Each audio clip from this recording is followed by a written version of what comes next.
اچھی ہوتی ہے، لیکن ہمارے اوپر آنے والے حالات خود ہمارے لیے زبردست نصیحت کا کام کرتے ہیں، بشرطے کہ عبرت حاصل کرنے والی آنکھ ہمارے اندر موجود ہو۔ ہمیں چاہیے کہ ہم موت کے لیے تیاری کریں، ما بعد الموت کے لیے تیاری کریں۔ حضرت عمر رضی اللہ تعالیٰ عنہ فرمایا کرتے تھے، حاسبوا قبل ان تحاسبوا، اپنا محاسبہ کر لیا کرو اس سے پہلے کہ تمہیں اللہ رب العزت کے سامنے حساب کتاب کے لیے پیش کیا جائے۔ کسی کو حساب دینا بہت دشوار کام ہوتا ہے۔ دفتروں میں جب آڈٹ کرنے والے آ رہے ہوتے ہیں تو یہ کلرک اور یہ افسر اور اوپر اور نیچے سب کی جان پر بنی ہوتی ہے، نفسا نفسی کا عالم ہوتا ہے، لوگ اپنا حساب بار بار چیک کر رہے ہوتے ہیں، کسی کو بل نہیں مل رہا ہوتا، کسی کو رسید نہیں مل رہی ہوتی، کسی کا حساب میچ نہیں کر رہا ہوتا، پریشان ہوتے ہیں کہ کل آڈٹ کرنے والے آ رہے ہیں، میرے پاس کوئی ترتیب صحیح نہیں ہے۔ دنیا والوں کو ہم نے حساب دینا ہوتا ہے، ہم اتنے پریشان ہوتے ہیں۔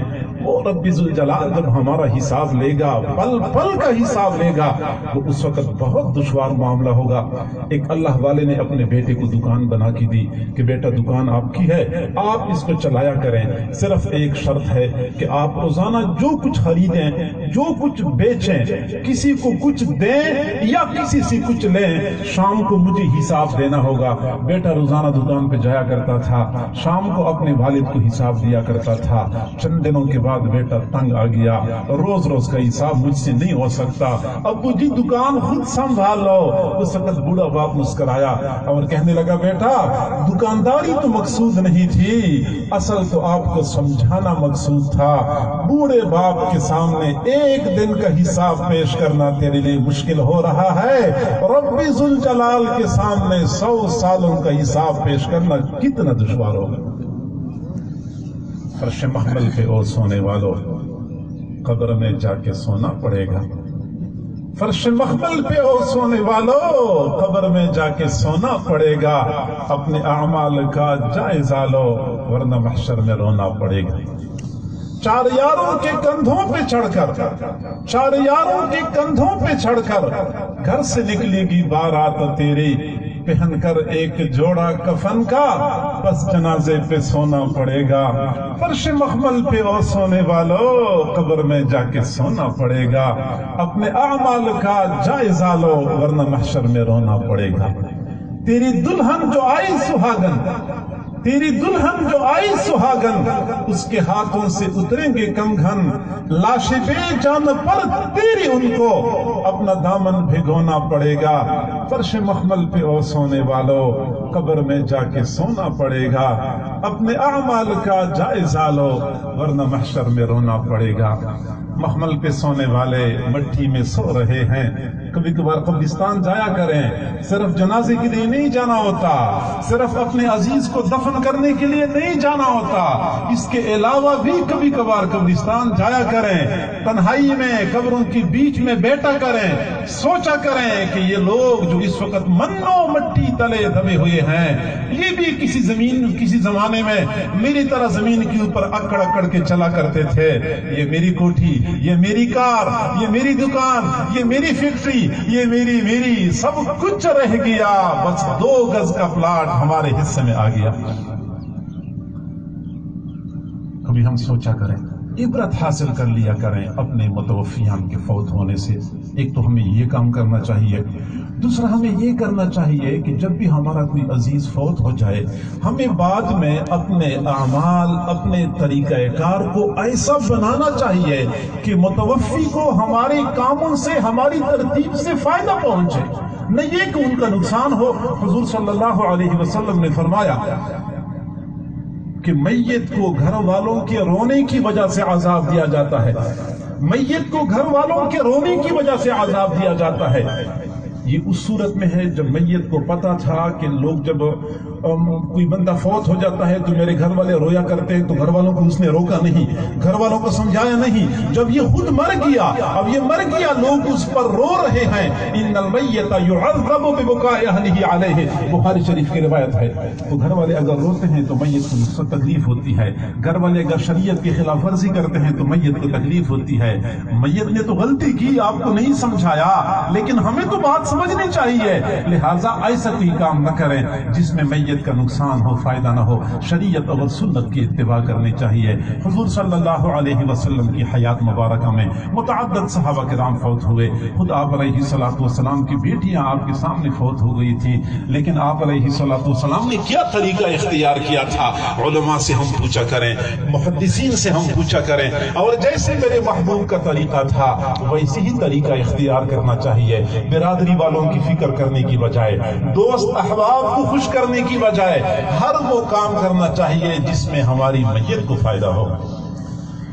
اور یہ بات یاد رکھیں کہ جب بھی کوئی کام شریعت اور سنت کے خلاف ہوتا ہے، بظاہر کتنا ہی خوبصورت، کتنا ہی خوشنما کیوں نہ ہو، کتنی ہی بڑی مشقت بندہ کیوں برداشت نہ کرے، جب تک وہ سنت سے ثابت نہیں ہے وہ ہمارے لیے فائدے کی بجائے الٹا نقصان کا باعث بنے گا. بھائی جعلی نوٹ اور اصلی نوٹ کے دیکھنے میں تو کوئی فرق نہیں ہوتا. کاغذ ایک جیسا ہوتا ہے، چھپائی ایک جیسی ہوتی ہے، لکھائی ایک جیسی ہوتی ہے، لیکن جعلی نوٹ کئی مرتبہ بندے کے لیے وبال جان بن سکتا ہے. بالکل یہ سنت کے خلاف اعمال، بدعت پر مبنی اعمال جعلی نوٹوں کی مانند ہیں. ہم خوش ہوتے ہیں کہ ہم نے اتنا اچھا عمل کیا ہے اور بہت اچھا لگ رہا تھا، حالانکہ وہی اعمال ہمارے لیے قیامت کے دن مواخذے کا باعث بن سکتے ہیں. سنت کے مطابق جیسے میرے محبوب نے اپنے عزیز و اقارب یا اپنے صحابہ کرام کی فوتگیاں گزاری ہے، ہم ویسے ہی کر لیا کریں. اگر ہم نے اپنے عزیز و اقارب کی ایصال ثواب کی خاطر کچھ خرچ کرنا بھی ہے تو چاہیے کہ ہم کوئی اچھا مصرف تلاش کریں. میرے بھائی آپ بالکل ناراض نہ ہونا، کسی کی جذبات کو ٹھیس پہنچانا مقصود نہیں ہے. آپ میں سے کوئی ساتھی ایسا نہیں ہوگا جس نے گھر میں صبح سویرے بہترین ناشتہ نہ کیا ہوا ہو. سارے ماشاءاللہ ذی حیثیت لوگ ہیں اور جائیں گے پھر جمعے کے بعد بہترین کھانا کھائیں گے. سب کو کھانے پینے کی کوئی کمی نہیں ہے. جب سب کو ناشتہ ملا ہوا ہے، کھانا مل جائے گا، رات کا کھانا پھر مل جائے گا، تو ایسے حضرات کو جن کو کھانے پینے کی کوئی کمی نہیں ہے ان کو کھانا کھلایا جاتا ہے. اگر یہی کھانے کے پیسے اپنے محلے میں کسی بیوہ کی ضروریات پہ صرف کیے جاتے، کچھ یتیم بچوں کو دیے جاتے، یا کسی مسجد میں کسی مدرسے میں خرچ کیے جاتے، میں یہ سمجھتا ہوں کہ یہ زیادہ بہتر مصرف ہوتا، ہماری متوفی کے لیے زیادہ فائدے کا باعث ہوتا. تو لہٰذا ہمیں چاہیے کہ اگر ہم اپنے عزیز و اقارب کی ایصال ثواب کے لیے کچھ خرچ بھی کرنا چاہتے ہیں تو بہتر مصرف تلاش کر لیا کریں. اور یہ بات یاد رکھیں کہ میرے اللہ کا سلسلہ بڑا رحم اور کرم والا ہے. بہت سارے اعمال ایسے ہوتے ہیں جو ہمیں اپنی آنکھوں سے بہت معمولی نظر آتے ہیں، لیکن اللہ رب العزت کے ہاں بہت بھاری اور بہت بڑے ثابت ہوتے ہیں. حضرت داؤد علیہ السلام نے اللہ تعالیٰ سے دعا مانگی، اللہ مجھے میزان کا ترازو دکھا دیجئے، مجھے میزان کا ترازو دکھا دیجئے. فَأَرَاهُ كُلَّ كَفَّةٍ كَمَا بَيْنَ الْمَشْرِقِ وَالْمَغْرِبِ. اللہ رب العزت نے میزان کے ترازو کا ایک ایک پلڑا اتنا بڑا دکھایا جیسے مشرق سے لے کے مغرب تک بڑا پلڑا تھا. فلما رآہ غشی علیہ، جب داؤد علیہ السلام نے پلڑا دیکھا تو بے ہوش ہو گئے. فلما افاقا، جب ان کو افاقہ ہو گیا، قال، عرض کیا، الہی من ذا الذی یقدر ان یملأ کفتہ حسنات، اللہ کون اس بات پہ قادر ہے اتنا بڑا پلڑا نیک اعمال سے بھر سکے؟ کون بھر سکتا ہے؟ اللہ رب العزت نے فرمایا، یا داؤد انی اذا رضیت عن عبدی ملأتہ بثمرۃ واحدہ. اے داؤد علیہ السلام، جب میں کسی بندے سے راضی ہو جاتا ہوں اتنا بڑا پلڑا ایک کھجور کے ساتھ بھر دیتا ہوں.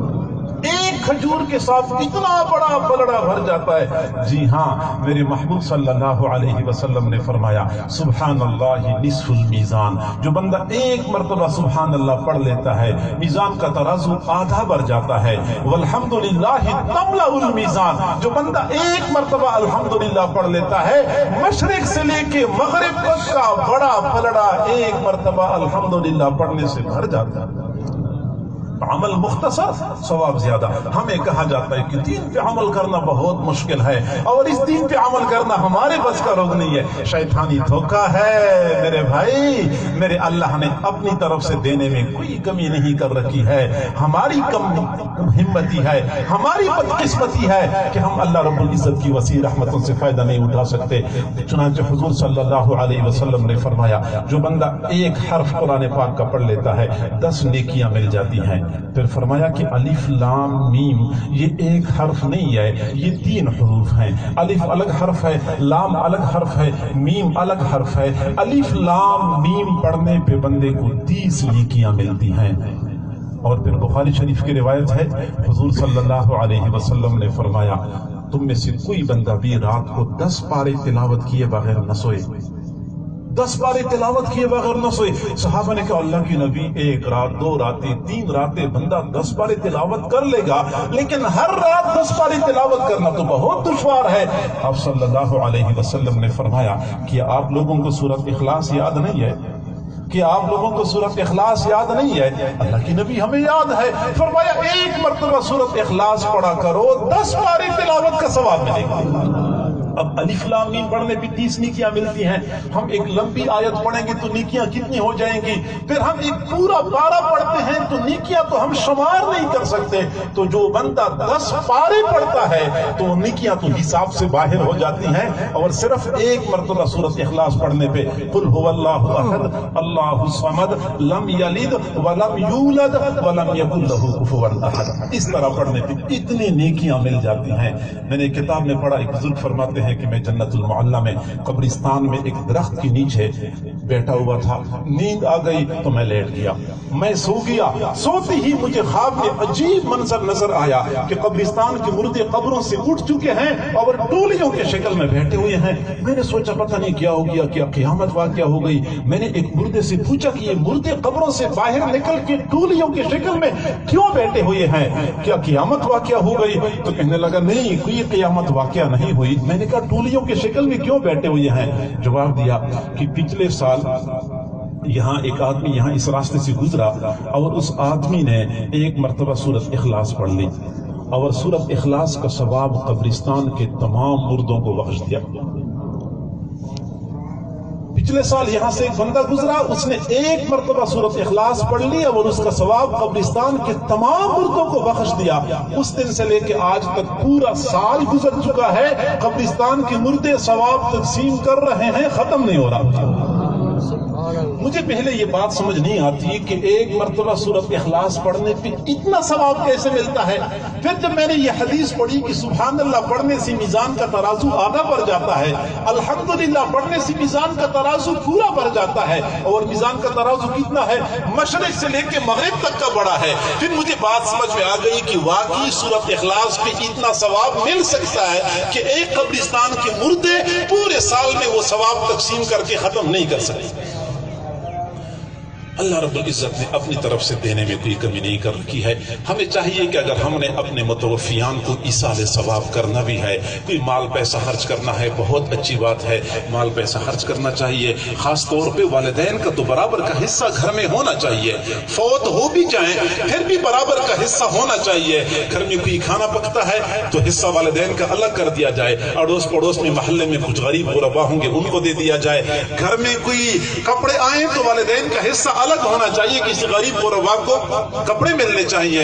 اگر جیب خرچ تقسیم ہو رہی ہو تو والدین کا حصہ الگ ہونا چاہیے، غریب غربا کے ساتھ تعاون کرنا چاہیے۔ تو اگر ہم ایصال ثواب کرنا چاہتے ہیں تو نقد پیسے خرچ کرتے ہیں، مدرسے میں دے دیں۔ مدرسے میں طلباء جب وہ کھانا کھائیں گے تو ایک طرف تو وہ کھانا کھائیں گے، جسم کو طاقت ملے گی، پھر وہ طاقت توانائی تہجد کی نماز پہ صرف ہوگی، وہ طاقت توانائی قرآن کی تلاوت پہ صرف ہوگی، دین کی ترویج و اشاعت پہ صرف ہوگی۔ جہاں ہمارے متوفی کو صدقے کا ثواب ملے گا وہاں دین کی ترویج و اشاعت میں بھی حصہ شامل ہو جائے گا۔ لہٰذا ہمیں مدارس پہ خرچ کرنا چاہیے، مساجد پہ خرچ کرنا چاہیے، صدقہ جاریہ دینا چاہیے۔ اور اگر ہم کوئی اپنا عملی اور بدنی عبادت کر سکتے ہیں، نفل نماز پڑھیں، متوفیان کو ایصال ثواب کریں، نفل روزہ رکھیں، متوفیان کو ایصال ثواب کریں۔ ہم کوئی ذکر کرتے ہیں، کوئی تلاوت کرتے ہیں، کوئی اللہ تعالیٰ کو یاد کرتے ہیں، ان تمام تر امور میں اپنے متوفیان کو یاد کر لیا کریں، ان کو ایصال ثواب کر لیا کریں۔ اس طریقے سے ہمارے متوفیان کا فائدہ ہوتا ہے۔ ایک اور ترتیب چل پڑی ہے، میں نے پہلے عرض کیا ہے، آپ کا دل تو نہیں دکھانا چاہتا لیکن اپنے دل کا ٹکڑا تو آپ کے سامنے سنا سکتا ہوں نا۔ ایک ترتیب چل پڑی ہے کہ کسی کا کوئی عزیز فوت ہو گیا تو فوراً مدرسے میں پہنچ جاتے ہیں اور مدرسے والوں سے کہتے ہیں کہ ہمیں پڑھے ہوئے قرآن دے دو، ہمارے پاس بھی لوگ آتے ہیں. میرے پاس ایک بندہ آیا, کہتا ہے کہ پڑھے ہوئے قرآن دے دو. میں نے کہا وہ الماری میں رکھے ہوئے ہیں. کہتے نہیں وہ جو آپ لوگ پڑھ چکے ہیں. میں نے کہا ہم یہ پڑھ چکے ہیں. کہنے لگا نہیں آپ لوگ جو پڑھتے ہیں نا وہی. میں نے کہا ہم یہی قرآن پڑھتے ہیں. کہنے لگا نہیں وہ ثواب چاہیے. میں نے کہا ثواب کیوں دے آپ کو ہم؟ میرے اپنے دادا کا انتقال ہوا ہے, دادی کا انتقال ہوا ہے, میرے والد کا انتقال ہوا ہے. میں ثواب آپ کو دوں تو اپنے والد کو کیوں نہ بخشوں, میں اپنے دادا کو کیوں نہ بخشوں. آپ اگر مدارس میں جاتے ہیں اور ان سے کہتے ہیں کہ پڑھے ہوئے قرآن دے دو تو وہ کہہ رہے تھے کہ ہاں ٹھیک ہے 100 قرآن پاک لے جاؤ. یہ فقط رسمی باتیں ہیں. میں چونکہ اس میدان کا بندہ ہوں, یہ ہماری برادری ہے, حفاظ اور قرآن کی برادری ہماری برادری ہے. یہ بس خوش کرنے والی بات ہے کہ ٹھیک ہے 100 قرآن پاک لے جاؤ, 1000 قرآن پاک لے جاؤ, لینا دینا کچھ بھی نہیں ہوتا. جو بھی طالب علم مدرسے میں پڑھتا ہے اس کا اپنا والد فوت ہو چکا ہوتا ہے, اس کا اپنا دادا فوت ہو چکا ہوتا ہے. باقاعدہ طلباء کو یہ تربیت دی جاتی ہے کہ پورا دن جو قرآن آپ پڑھتے ہیں شام کو اپنے والدین کو ایصال ثواب کیا کریں. چنانچہ وہ کوئی سٹاک نہیں رکھتے اپنے پاس کہ ہم نے اتنے ختم سٹاک رکھے ہوئے ہیں, جو بندہ آئے گا تو ہم دے دیں گے. اس بندے نے مجھے کہا کہ پھر آپ نے مدرسہ بنایا کس لیے کہ آپ ہمیں پڑھے ہوئے قرآن نہیں دیتے. میں نے کہا میں نے مدرسہ اس لیے بنایا ہے کہ آپ اپنے بیٹے کو بھیجیں, ہمارے پاس یہاں پڑھے گا, پھر آپ فوت ہوں گے, پھر آپ کے اعمال تھوڑے بھی ہوں گے, آپ کا بیٹا نیک عمل کرتا رہے گا, آپ کا ثواب پہنچتا رہے گا. دھوکے میں نہ پڑے میرے بھائی, آنکھیں کھلی رکھے, آنکھیں کھلی رکھے. کب تک ہم آنکھیں بند رکھیں گے؟ ہم فوت ہو جاتے ہیں, فوت ہونے کے بعد بھی بخشوانا دوسروں کسی میں لگا لیتے ہیں کہ آپ میرا ذرا بخش دیں اور آپ اس کو بخش دیں. میرے بھائی خود محنت کیا کرے, خود عبادت کیا کرے, اپنے متوفیان کو ایصال ثواب کیا کرے. اور میں آپ کو اگلی بات عرض کروں, بالکل آخری بات, کہ اپنی اولاد کو قرآن پڑھائیں تاکہ اس دن آپ کی اولاد آپ کے کام آئے, قبر میں آپ کی اولاد کے اعمال آپ کے کام آئیں, اور حشر میں آپ کی اولاد آپ کے لیے درجات کی بلندی کا باعث بنے. قیامت کے دن کتنے ایسے والدین ہوں گے جب وہ اعمال نامہ کھولیں گے وہ حیران رہ جائیں گے. وہ کہیں گے اللہ میں تو فرض نماز نہیں پڑھا کرتا تھا, یہ میرے اعمال نامے میں اتنے حج اور عمرے کا ثواب کہاں سے آ گیا؟ اللہ میں تو ناظرہ بھی نہیں پڑھا ہوا تھا, میرے اعمال نامے میں اتنے قرآن ختم کرنے کا ثواب کہاں سے آ گیا؟ تو اس وقت کہا جائے گا کہ جی ہاں آپ تو ناظرہ نہیں پڑھے ہوئے تھے, لیکن آپ نے اپنے بیٹے کو تو حافظ بنایا تھا نا.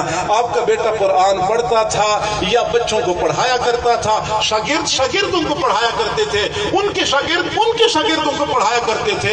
ایک نہ ختم ہونے والا سلسلہ چل پڑتا ہے اور آپ کو ثواب ملتا رہا. لہٰذا آپ کے اعمال نامے میں اگر ہزاروں ختم قرآن کا ثواب موجود ہے, لاکھوں ختم قرآن کا ثواب موجود ہے, اس لیے موجود ہے کہ آپ نے بیٹے کو حافظ قرآن بنایا تھا. وہ خود بھی پڑھتا تھا, شاگردوں کو پڑھایا کرتا تھا, شاگرد آگے شاگردوں کو پڑھایا کرتے تھے. یہ سلسلہ اس طرح چل پڑا.